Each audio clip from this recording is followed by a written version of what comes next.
மலடியும் மிக்கதையை மாவிருந்த தொழிலை நலமோனை நாடி நாங்கே பரமாயில்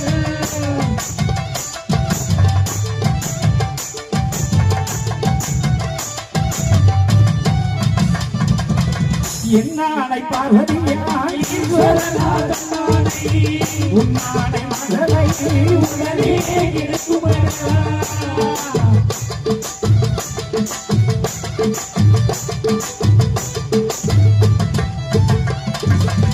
எப்பொழுதும் இசை நிகழ்ச்சி என்பது ஒரு மாதிரி எல்லாரும் ஒரே. ஆனா ஐயனார்குளம் வரும்போதெல்லாம் அங்க விதிமுறையே மாறி என்ன ஐயாவுக்கு உட்கார்ந்து பாடுறாங்க.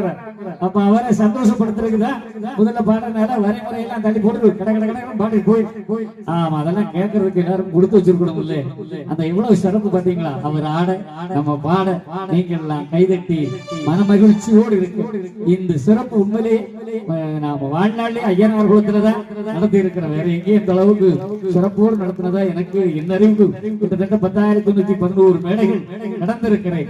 ஆனால் ஐயனார்குளம் வரும்போதெல்லாம் ஒரு எழுச்சி, ஒரு சிறப்பு அது அவர் தருகிறார். அந்த வகையில கேட்கிறவங்களை விடுவாரா?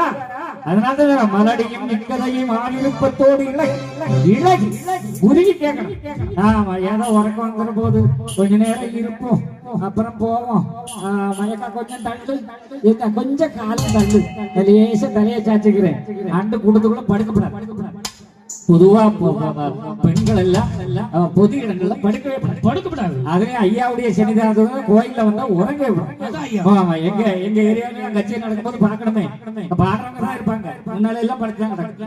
ஆமா கதவை சொல்லி கைத்தட்டுங்க ஒருத்தரும் கைத்தட்டுங்க இருக்காது, எல்லாம் உறங்கிட்டு நடக்கு.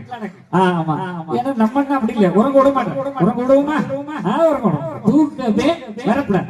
ஐயாவுடைய பிள்ளைகள் விளக்கின் ஒளி போல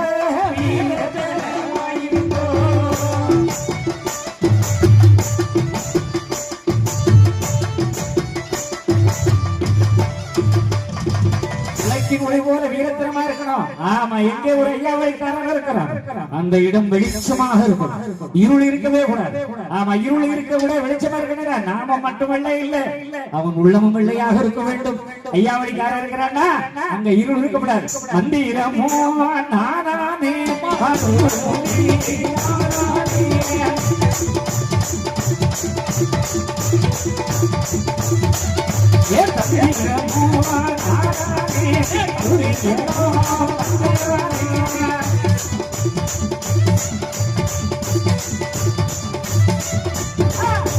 மந்திரத்தால் கந்திரத்தால் ஆமா இப்ப எல்லாரும்